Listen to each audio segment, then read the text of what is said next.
Good afternoon. Selamat siang, everyone, and welcome to JCLEC's first ever podcast.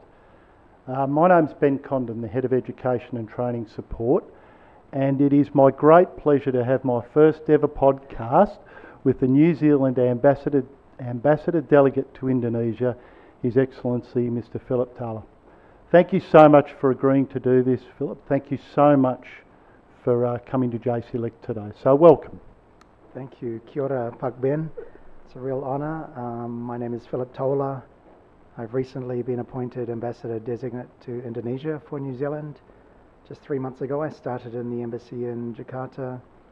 I have served in Indonesia before from 1999 until 2002, and I've long held the dream or ambition to return to Indonesia, so I'm really happy to be back in Indonesia and have this opportunity to come to Semarang for the first time and visit JCLEC for the first time. Oh, thank you. And it really is. It's a great honour to have you here, especially not just opening a course, but giving you a tour of the facilities to give you a bit of insight into what we do, how we do our business. Because we believe here at JCLEC it's very important for donor and sponsor countries to understand what we do. And you're replacing a very good friend of JCLEC, His Excellency Kevin Burnett, who was a previous ambassador. He had several visits here as well, and we're hoping that it's the same with you, that this visit doesn't become a one-off, that you come back, because you're very welcome here inside my good friend Paul over there. We love having our friends from across the ditch come over here and visit us, not just for delivering programs or things like that, but also on a social level, because we have a lot in common as countries, and we can extend back into the Anzacs and things like that. So to have a man of your stature come here really is a great honour. So thank you. Earlier on you mentioned that this isn't your first visit and that you previously have worked in Indonesia. Can you tell us a little bit about that, please? Sure. So my first posting to Indonesia was 1999 until 2002. That was my first posting in our ministry. I joined in 1994. So I've been in Kemlu, Selandia Baru for about 31 years now. Mm-hmm. And I spent a few years in Australia early on, 1 year on exchange to DFAT, and then another nearly a year learning Bahasa Indonesia in Canberra. But my first proper posting was to Indonesia. I was covering political and security issues at that time. So I was a junior officer in our embassy. I had a great experience. I just got married at that time, and our first 2 children were born during that period of the first posting in Indonesia. The political environment was very dynamic. It was the early period of the Reformasi period. So there were lots of developments in Jakarta and around the country in their area of political issues. So I always held a dream to be able to come back to Indonesia at a later point, ideally as ambassador. So I feel very honoured to have that opportunity now. When I finished my posting in 2002, I returned to New Zealand in May of that year, just after our Prime Minister visited. Later in the year, there was the bombing incident in Bali in October 2002, and I was asked to return to Indonesia to assist our consular team from New Zealand and a small New Zealand police team who travelled to Bali during that period. So it had quite an impact on me. We had several New Zealanders who died during that bombing. So obviously the majority were Indonesian and Australians, but a small number of New Zealanders who died, and for an initial period quite a number who were unaccounted for. So I was working with the New Zealand police team at that time, trying to work out where these other New Zealanders might be. Fortunately, the majority were safe and accounted for, but it took some time to establish that. But yes, very sadly, several New Zealanders died, including one who I knew from Jakarta who was teaching at JIS.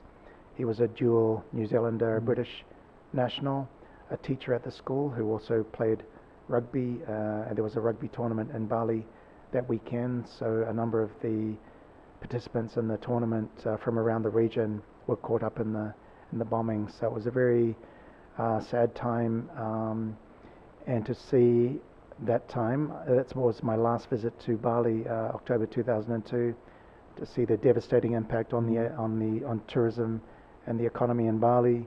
But I guess a bright side was to see the coordination between Australia, Indonesia police, and those other countries like New Zealand who were also trying to assist at a very difficult time.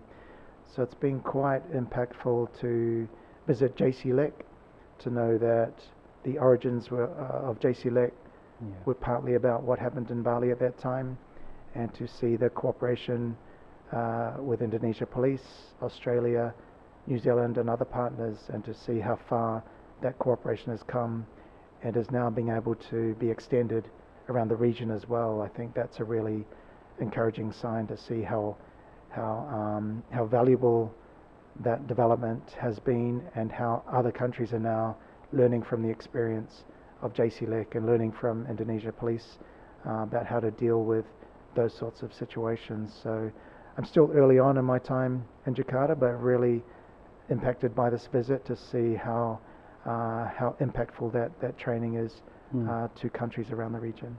Yeah, it was an extremely difficult time, as you say, not just for Australia or Indonesia, but for New Zealand and for a lot of other countries that lost citizens during those devastating bombings. But I think one saying that comes out of it in a way is, out of the ashes of ruins comes new growth. And as we've discussed earlier, that in the briefing with the executive directors, that JCLEC was born out of the Bali bombings when Australian government, the Indonesian government, put their heads together and said we need to be able to work together. And I think JCLEC's testament to the will of all of our partners, and it certainly includes New Zealand. It includes not just the countries that lost citizens during those bombings, but it also includes other sponsors that have been coming here since our inception. One of the things I always say is that the founding fathers of JCLEC were visionaries in what they came up with in the model and the design of how we can better combat what was initially counter-terrorism and transnational organised crime. And you talked about the collaboration between New Zealand police and the Australian Federal Police, and I'm assuming it would have also been with the UK, because I know the UK were here as well. And that's really built the foundations of what we have here. And I know as in my role, we pay a huge debt to New Zealand for their commitment to JCLEC since that time, because it's certainly not a flash in the pan. And just a few statistics that I'd just like to give you, and just to show New Zealand's commitment. New Zealand presented the first course at JCLEC in November 2007, and we opened in, I think for the first course was 2005. Well, formulated in July in 2004. And since then, New Zealand have funded 89 courses at JCLEC, and since 2000 have funded 50 programs, 26 of those being trilateral programs. And it really, we have a saying in Australia that we always say that New Zealand bat well above their average, and their commitment to JCLEC is something that's not lost on myself, and I know the rest of the management team, that New Zealand's commitment, not just in delivering programs, is something that we hold in such high regard. So on behalf of JCLEC, thank you for that. There's one other area in that certainly stands out, and in the last, since 2020, 26 of those have been trilaterals. And I think, as Ambassador, especially in the post-COVID environment of the scrutiny on funds, the value of working collaboratively, not just financially, but also for connections, commitments, Can you tell us, is there anything about that strikes you or that stands out to you? No, thank you. Ben, a key word for me is partnership, and I think the way I've observed what JCLEC is doing seems to be all about partnerships, and I think for a country like New Zealand, we very much want to utilize those partnerships. I guess the very long-standing and strong partnership we've had with Australia for many, many years, and we've just come out of commemorative events for Anzac Day over the last few weeks, which really underlines that partnership between Australia and New Zealand. But it's also the partnership that we want to have with Indonesia. We have worked with Indonesia for many years in certain areas, and we very much see the work that JCLEC does as being another area of partnership that we can both promote with Indonesia, but also working off those long-standing relationships we have with Australia, with the UK, with Canada, and with other partners who are also contributing to the work of JCLEC. So I guess I'm still familiarizing myself with exactly what is being done at JCLEC, but from what I've seen today, it seems to be very much based on that sort of idea of partnership and leveraging the strong partnership Australia also has with Indonesia, and finding those areas where New Zealand can add value. It was really great to be part of the opening of the Countering Violent Extremism course this morning, which New Zealand is leading on, and we have some trainers here from New Zealand. We're not a large country, but we're very keen to do what we can to support that work that Australia is doing, that Indonesia is doing, and that other partners are doing, and just finding those ways that we can continue to contribute in concrete and practical ways to keep advancing the work that JCLEC is doing. I think one of the other things that strikes me about New Zealand is we are very similar in a lot of ways. New Zealand, like rugby, we're not too big on it in Australia. But one of the things I've always believed with, especially with partnerships, is getting the right people and the right personalities in the right areas. And I can certainly say from JCLEC's behalf for New Zealand, they get it right all the time. We've currently got Detective Inspector Paul Borrell, fantastic fella, and he's in the room. I'll only say it once, but before him there was Joel Lamb and Paul's brother Keith. New Zealand have an uncanny knack of putting the right people in the right spots that are able to build these relationships, and that's something that we look at as being a really valuable asset that people don't always get right. But I can say on my behalf that New Zealand do. They get it right, and it's something that, and I think it shows that New Zealand take their responsibility here at JCLEC very seriously. So it's another thing, where I keep talking about thank yous to New Zealand, but it makes our job so much easier having such great people, and obviously yourself is another one in that. So we thank you, and please thank your Prime Minister for appointing you. Sure, thank you for those very kind words, Ben, and good to name check Paul as well, because we don't have a large number of people or a lot of financial resource to tap into, so it makes it especially important for us to have the right people in the right places, and I very much benefit from the work that Paul does for our embassy, and we very much try to promote a good team environment, and it's really great to have good people like Paul helping as a sort of a link point with JCLEC and with the wider system back in New Zealand. So appreciate those kind words. We always try to do our best against Australia on the sports field.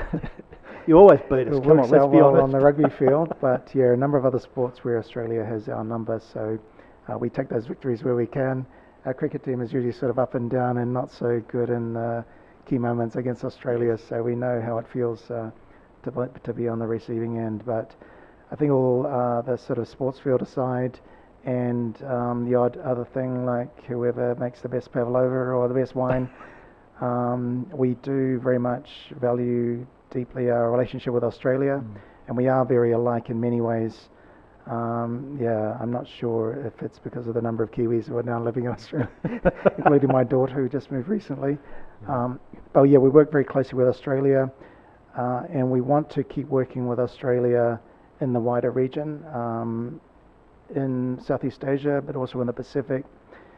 It's a really key partnership for us, and we want to keep doing what we can to bring that value to that relationship, and we'll keep doing that as much as we can, including from the embassy in Jakarta. Oh yes, well, it's great respect and a healthy rivalry, both on the sporting field and off the sporting field.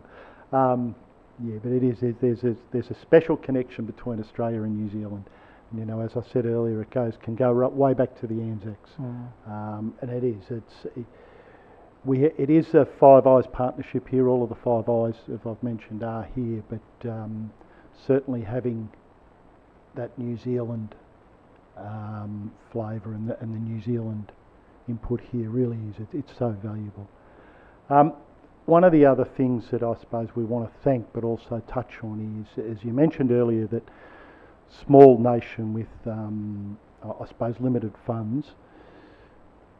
And as one of the things I said, we're funded out of Australia, but a lot of our upgrades and a lot of our improvements are funded by donors. And we're extremely grateful for New Zealand for donating sufficient funds to build a disability lift in our accommodation building, which takes us to 100% disability access. We are internally grateful for that, and also finding funds to build us a first aid room here. It was something that had been on our mind for a while, and to be able to provide a purpose-built room and training for a lot of our staff, so that in the unfortunate event that we have an emergency, we've got a purpose-built room for it, and the staff trained in I suppose first aid at the start. So from JCLEC, it shows a commitment that New Zealand have to not just to JCLEC but also to our staff, the wellness of our staff, their well-being, and all of the participants. So again, thank you again for that. It's so much appreciated, because I can talk from my perspective here, and these funds aren't easy to find, and for New Zealand to come up with that money was such a huge positive for us. So again, thank you again. Sure, thank you for that, and it's really been a great opportunity to see firsthand the world-class facilities that are available at JCLEC, and I'm pleased that New Zealand in a small way has been able to contribute to that. I'm really impressed with what I've seen, the equipment, the facilities, the staff, just the capability and the real world-leading model that is being set by this facility, and really good to see the international interest in taking advantage of this as a facility, training facility for Indonesia, but also for other countries. And I think we will, as best we can, continue to look for opportunities for how New Zealand can continue to contribute, both from a sort of facilities point of view, but also through our ongoing involvement in training programs. Very keen to try to do as much as we can to continue to support that great work. So thank you. On that point, you would have strategic goals in your role. How can JCLEC help you achieve those goals? What can we do to help improve what you have to report back into government, and what Detective Inspector Borrell has to report in? What can we do to improve your ability to do that? Yeah, maybe just a few comments on that. I think continue to do what you're doing would be one. From New Zealand's point of view, we're keen to look at how we can further elevate our relationship with Indonesia and with the wider region in ASEAN. So we're looking at ways to continue to strengthen our political relationship with Indonesia, and I guess continue to do what we can in the sort of defence security area as well. So I think we'll be continually looking for ways that we can, I guess, build that stronger partnership with Indonesia across the board, including in the trade area. So I see a really great model here from what I've observed over the course of today, for cooperation with Indonesia in a way that is supporting and benefiting Indonesia, but also the wider region. So I think we will continue to look for ways that New Zealand can maintain its support for JCLEC in a variety of ways, and continue to look for opportunities to sort of leverage that to support our broader political relationship with Indonesia. So I guess with a bit more time, we may come back with further sort of suggestions of what we can do to add value to the work that you're doing. But I've been very impressed with what I've seen so far. So as I said before, the main message will be continue doing the great work that you are, and we will continue to look to be a supportive and helpful partner to JCLEC, to Indonesia and to Australia and other partners. Oh, thank you. It is. It's a facility we're very proud of. I've been here nearly 4 years now, and it's I'm constantly amazed at how good the place is, the staff, and I think one thing that stands it above the rest is the relationships we have with, such as New Zealand, with Canada, and right across the whole spectrum. You know, we have all of the Five Eyes partners, but also the Danish, the Indonesians, the Regional Support Office, the Bali process, and places like that. So yeah, look, thank you again for your time. As I said at the start, you are always welcome here. I think Paul Borrell will also say there's always a good feed and a good drink on offer here, and we know that New Zealanders are very similar to Australians in that aspect, that they don't mind that. So please, come back whenever you'd like. We'd love to have you back again. Thank you very much. Terima kasih banyak. Terima kasih. Thank you. Thank you.